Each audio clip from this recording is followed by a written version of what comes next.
물권법에 대해서 공부를 할 건데,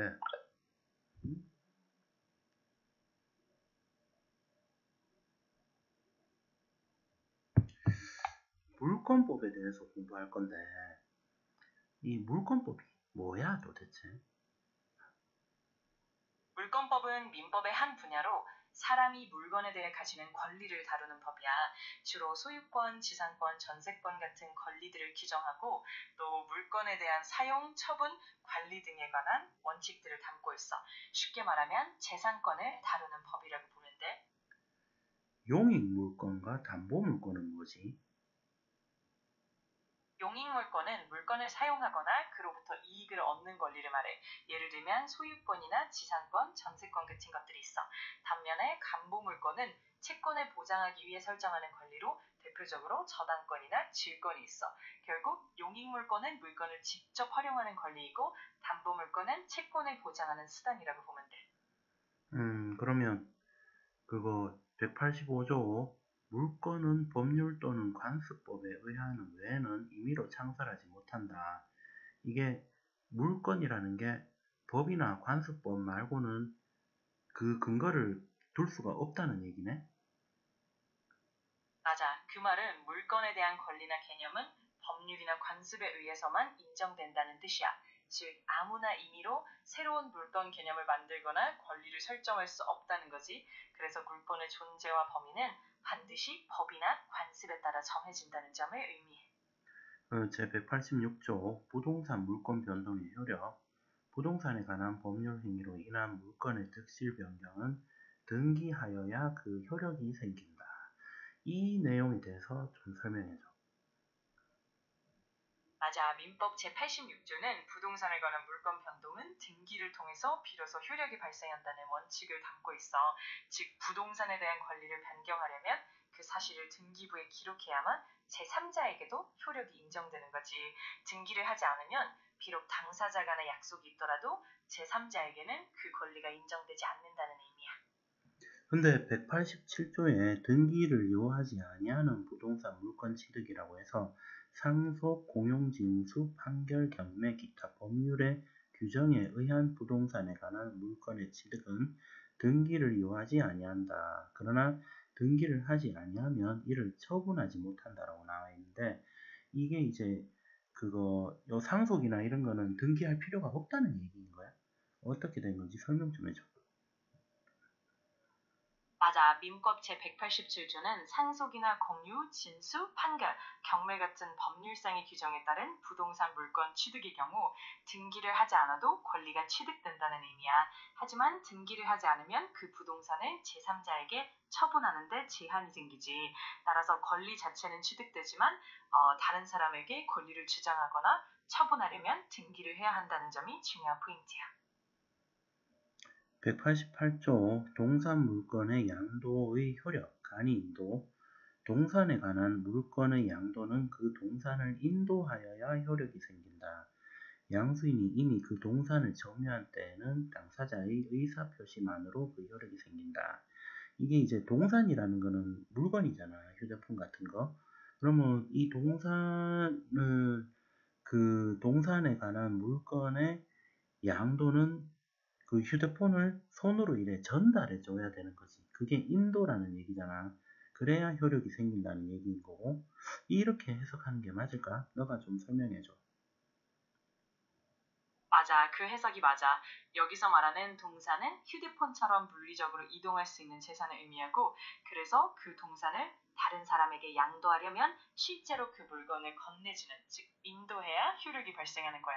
다만 이미 양수인이 그 물건을 점유하고 있는 경우에는 별도의 인도가 필요 없이 당사자 간의 의사표시만으로도 효력이 생긴다는 점이 포인트지. 결국 동산 양도에서는 인도가 핵심적인 요소라고 보면 돼. 189조 점유 개정, 동산에 관한 물건을 양도하는 경우에 당사자 계약으로 양도인이 그 동산의 점유를 계속하는 때에는 양수인이 인도받은 것으로 본다. 이게 이제 점유 개정이라는 거는 준거 같이 하는 거잖아. 근데 무슨 말인지 모르겠어. 설명 좀 해줘. 맞아. 점유계정이라는 건 물건을 실제로 인도하지 않더라도 양도인이 여전히 그 물건을 점유하고 있는 경우에 법적으로 양수인이 마치 인도받은 것처럼 인정해주는 걸 의미해. 쉽게 말해서 양도인이 물건을 계속 가지고 있지만 그 상황을 통해서 양수인이 그 물건에 대한 권리를 갖게 된다는 거야. 그래서 실제 인도 없이도 권리 이전이 인정되는 거지. 이 189조를 예를 들어서 설명을 좀 해줄 수 있을까? 그럼 예를 들어볼게. 예를 들어 A가 B에게 어떤 휴대폰을 팔았는데 A가 그 휴대폰을 여전히 가지고 있고 B는 그 휴대폰을 직접 받지 않은 상황이라고 해보자. 이때 양도인인 A와 양수인인 B가 계약을 통해 그 물건에 대한 권리 이전을 합의했다면 법적으로는 B가 그 휴대폰을 인도받은 것으로 인정되는 거야. 즉, 실제로 휴대폰을 건네주지 않아도 계약만으로 B가 점유를 승계한 것처럼 보는 거지. 이렇게 해서 점유계정의 원리를 이해하면 돼. 190조 목적물 반환 청구권의 양도 제3자가 점유하고 있는 동산에 관한 물건을 양도하는 경우에는 양도인이 그 제3자에 대한 반환 청구권을 양수인에게 양도함으로써 동산을 인도한 것으로 본다. 이게 내 물건인데 제3자가 갖고 있어. 근데 이제 그 물건을 상대방한테 넘겨야 되는데 그 제3자가 갖고 있으니까 상대방한테 못 넘기고 있는 거지. 이럴 때는 내가 그 물건에 대해서 제3자한테 반환 청구권을 갖고 있단 말이야. 그 반환 청구권을 그 상대방한테, 즉 양수인한테 양도함으로써 그 휴대폰이라는 동산을 인도한 것으로 본다. 이런 뜻이야. 이 의미가 너무 어려운데? 맞아. 조금 복잡해 보이지만 핵심은 그거야. 예를 들어 네가 어떤 동산을 가지고 있는데 그 물건을 제3자가 점유하고 있어서 직접 건네줄 수 없는 상황이라면 네가 그 제3자에게 물건을 돌려달라고 요구할 수 있는 권리가 있지. 그 권리를 양수인에게 넘겨주면 마치 그 동산을 인도한 것처럼 보는 거야. 결국 양수인이 그 물건을 받을 권리를 확보하게 되는 거지. 이런 방식으로 물건의 인도가 이루어지는 거라서 조금 복잡하게 느껴질 수 있지만 결국 권리의 이전을 위한 하나의 법적 장치라고 생각하면 돼. 제191조 혼동으로 인한 물건의 소멸.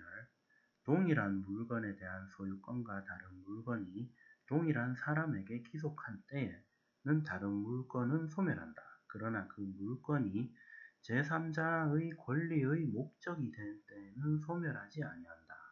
전항의 규정은 소유권 이외의 물건과 그를 목적으로 하는 다른 권리가 동일한 사람에게 기속한 경우에 준용한다.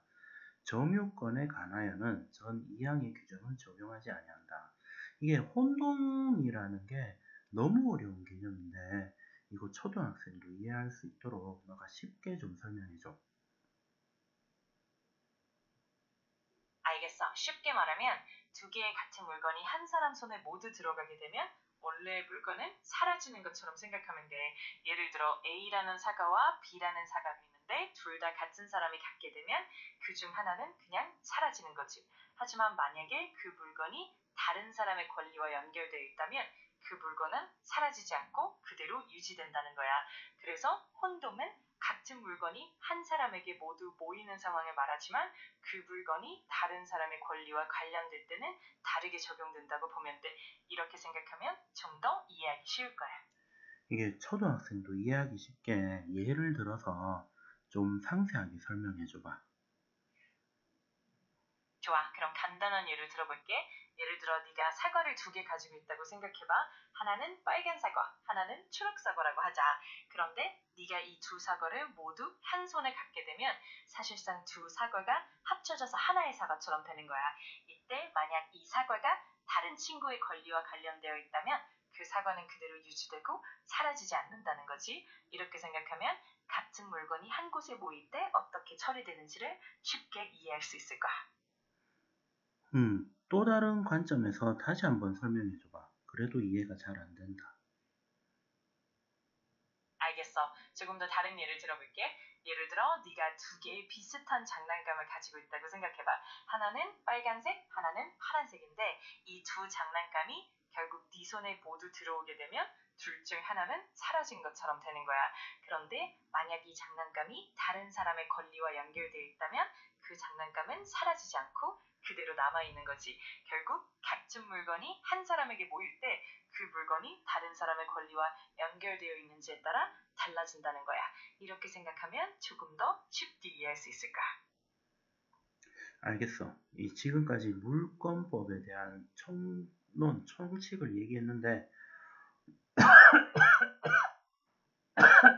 그래, 지금까지 물권법의 기본 개념들을 살펴봤으니까 이제 좀 더 구체적인 내용이나 사례로 들어가면 이해가 훨씬 쉬울 거야. 혹시 더 궁금한 부분이나 깊이 있게 알아보고 싶은 주제가 있다면 언제든 편하게 말해줘.